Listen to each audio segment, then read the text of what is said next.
આવું થઈ જાય તો અસલ સેવાનું ફળ મળે. ફળ તો મળશે સેવાનું, સ્વાર્થથી કરશો તોય પુણ્ય તો મળવાનું. દાન કરશો સ્વાર્થથી કે પુણ્યની આશાએ નામ કમાવા, તોય તે દાન કરો એટલે એનું ફળ સ્વરૂપ તમને કોઈ બી રૂપે સુખ પ્રદાન થશે ને. તમે 100 રૂપિયાનું દાન કર્યું હોય તો 100 ના 500 તો થશે ને. આ સિદ્ધાંત છે. અને જો નિસ્વાર્થ ભાવે કરી દીધું તો 100 ના કરોડ થઈ જાય. 100 ના કરોડ નિસ્વાર્થ ભાવે. મારું ધર્મ છે, મારું કર્તવ્ય છે, મારું આ કરવું મારી ફરજ છે. કોઈ વાવા કરે ના કરે, કોઈ ગુણગાન ગાય ના ગાય, કોઈ નોંધ લે ના લે.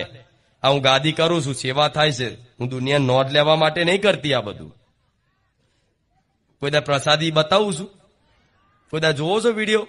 આ ઉદ્યોગ બનાવ્યું આખું ઉત્તરાયણે, એટલું મોટું ઉદ્યોગ બનાવ્યું.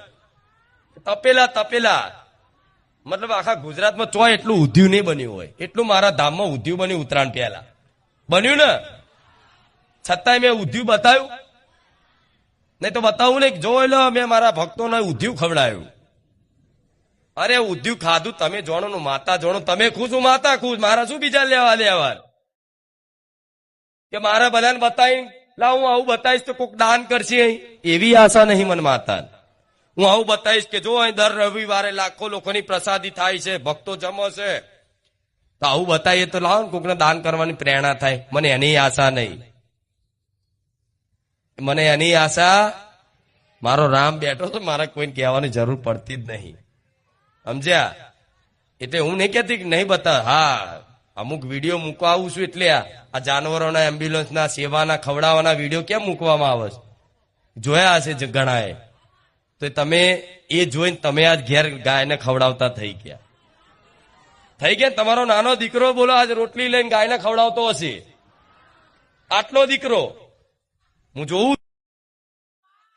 એવી રીતે હું માતા જો આવી રીતે કોઈની આશા ના રાખતી હોય તો જીવનમાં ક્યારેય કોઈની આશા રાખવી કે આશા તો હું સુખી છું, કોઈની અપેક્ષા રાખવી, કોઈના સહારે જીવન મૂકવું. બસ સહારો રાખો, આધાર રાખો માતાજી ભગવાનનો રાખો. આશા રાખો તો એની જોડે રાખો. દુનિયા જગત જોડે આશા ના રાખશો, તમારી આશાને નિરાશામાં ફેરવશે. આ જગત સંસાર એવો છે. જે હું માતા ગાડી નહીં તો આવી આશાઓ રાખું. તો આશા રાખી હોત ને બધું કર્યું હોત ને બધું ક્યારનું થઈ જાત. અને હજુ નાહી જાય એવું નહીં, હજુ થઈ શકશ. હજુ મારા ભક્તોને કોક લાવો 1 મહિનો મારું મંદિર બનાવવાનું શું લખાવું છું. મને વિશ્વાસ છે, મને માતાને વિશ્વાસ છે કે મારા ભક્તો, મારા પ્રેમી ભક્તો એવા છે કે એમના ઘેર એક હોનાનો દોરો હોય ને તો મને દાન કરવા હતા મંદિર માટે વેચી મારે. આ શું ખોટું? અરે વ્યાજે લઈ આવો મારા માટે. પણ ના, મારા ભક્તો જોડતી એવી આશા નહીં. મારા ભગવાન જોડે હું આશા રાખું છું. મારા ભગવાન તો કોકદાર તો જોશે ના સેવાને, એ જોશે, જોવો જ છે ને કે બારેજા ધામમાંથી શું સેવા થાય છે. બારેજા ધામમાંથી લોકોને શું સંદેશો મળે છે, લોકોને શું શીખ મળે છે. બારેજા ધામમાંથી ધર્મનો શું પ્રચાર થાય છે. લોકો ઘેર ઘેર જાગૃત થાય છે. લોકોની અંદર દયા ભાવના આવી ગઈ. લોકોએ માંસ મટન દારૂ છોડી દીધા. જે માંસ મટન ખાવા વાળા લોકો આજે પશુ પક્ષીની સેવા કરતા થઈ ગયા. આ બધો પ્રભાવ, આ બધી વસ્તુ મારા ભગવાન નોટ કરે છે. આ નોંધ કરે છે મારો રામ. જે દિવસ નોંધ થઈ જાય ને મારો ભગવાન ખાલી વિશ્વકર્માજીને હુકમ કરે ને તો પથ્થરો અને મંદિરની શિલાઓ કોણે નંધાઈ, કોણ મનુષ્યને ખવડાયેલું એડે નહીં જતું, કોઈ મહેમાનને ખવડાયેલું એડે. ખાવા માટે તો તમે દિલ ખોલીને મતલબ ખવડાવો. કોઈક આવ્યો તો તમારા ભાગનું ખવડાવી દો.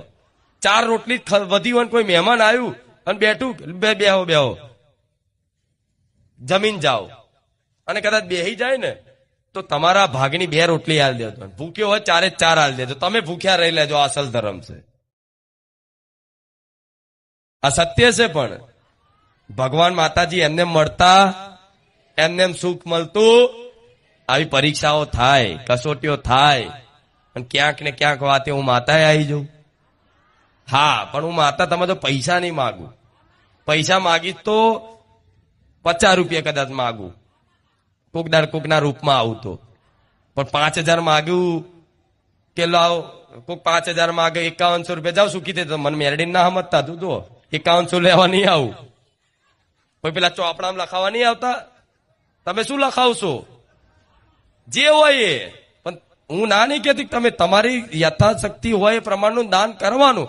અને તમને ક્યાંક શ્રદ્ધા ના હોય તેનો અનાદર નહીં કરવાનો કે ભાઈ ના લો અમારે જો અનાજ છે લઈ લો, અમને બસ આમાં શ્રદ્ધા છે, બીજું તો બસ આટલું સામર્થ્ય છે, પ્રેમથી કહી દો તો ચાલે, બરોબર. નહીં તો આ તો હું એવું કહી દઉં દાન કર દો તો આ તો હર બધા જેને આને દારૂડિયાને પીવડાવા દે, લે 500 રૂપિયા પી નાખ, સાચું ખોટું?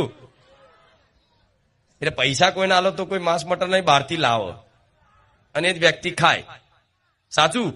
તો પૈસાનું જરૂર નહીં, પૈસાનું દાન કરો. હા, કોઈને પૈસાની જરૂર હોય અને લાગતું હોય દવાખાનમાં, તમારે સ્વયંથી જાતે લાગતું હોય કે ના ખરેખર માં જરૂર છે, અરે આજે એને કોઈ આધાર નહીં અને મારા શરણે મને યાચના કરી છે, તમારી જોડે સામર્થ્ય હોય ને, સામર્થ્ય તો ભેગા કરેલા ગલ્લા મૂકેલા પૈસા ગલ્લો એના માટે તોડી નાખજો, હું તમારો ગલ્લો ભરી આલી છું માતા. આ સેવા છે. વ્યક્તિ તો સમય અનુસાર 500 થી ઓછા નહીં હોય, એનાથી વધુ હશે. 500 રૂપિયા રોજ તમે કમાવશો તો 500 રૂપિયામાંથી રોજ 5 રૂપિયા ખાલી સેવામાં કાઢ નાખજો. રોજ 5 રૂપિયા, મહિને કેટલા થયા? 150 રૂપિયા. એ 150 ના મહિને ખાલી ચકલા ચણ નાખી દેશો ને તો એ તમારું ધન, એ તમારી કમાણી સાર્થક થઈ જશે. હું તો 5 રૂપિયા કહું છું, વધુ કરવાનું. સાર્થક થઈ, આ ધન સાર્થક થઈ જાય, આ મહેનત સાર્થક થઈ જાય. તમે ભગવાનની ભક્તિ કરી લીધી, કેમ કે કર્તવ્ય એક પૂજા છે, સાચું ખોટું? દાન કરો છો ને દિલ ખોલીને ને? અરે ના હોય તો વાપરી નાખજો, હું આલીશ.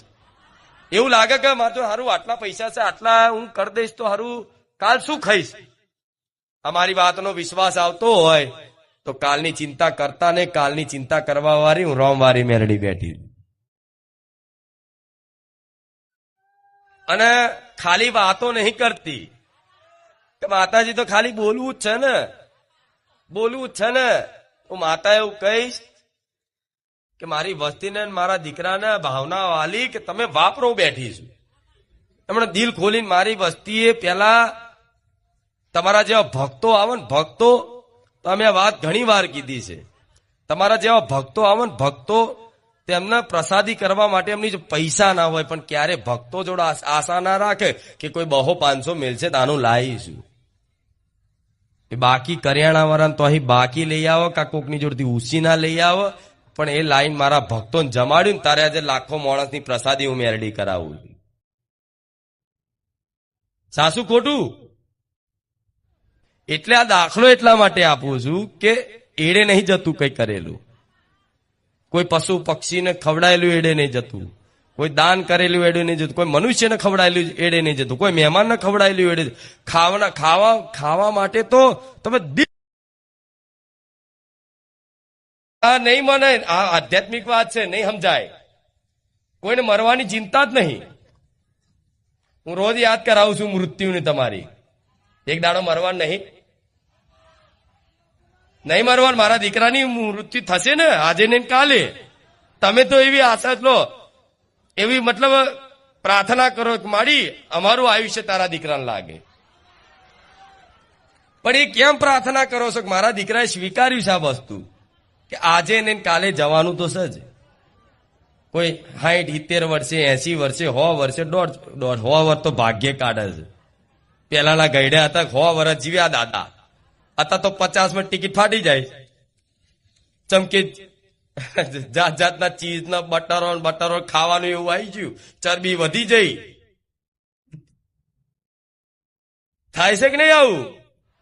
અને પેલાના ગામડાના મોણા મરચું રોટલો ખાઈને રહેતા હતા ને તોય તે હડીખમ રહેતા હતા ને. આજ સારું પ્રોટીન વાળું ખાઈને તે મતલબ યુગ છે, સમય છે. અને જેમ જેમ જેમ જેમ જેમ જેમ કળિયુગ, આ સમય જેમ જતો જશે ને, અને કળિયુગનો સમયગાળો આ કળિયુગ જ છે, પણ સમય જેમ જેમ જતો જશે આગળના સમયમાં ધીરે ધીરે મનુષ્યની આયુષ્ય ઓછું થતું જશે.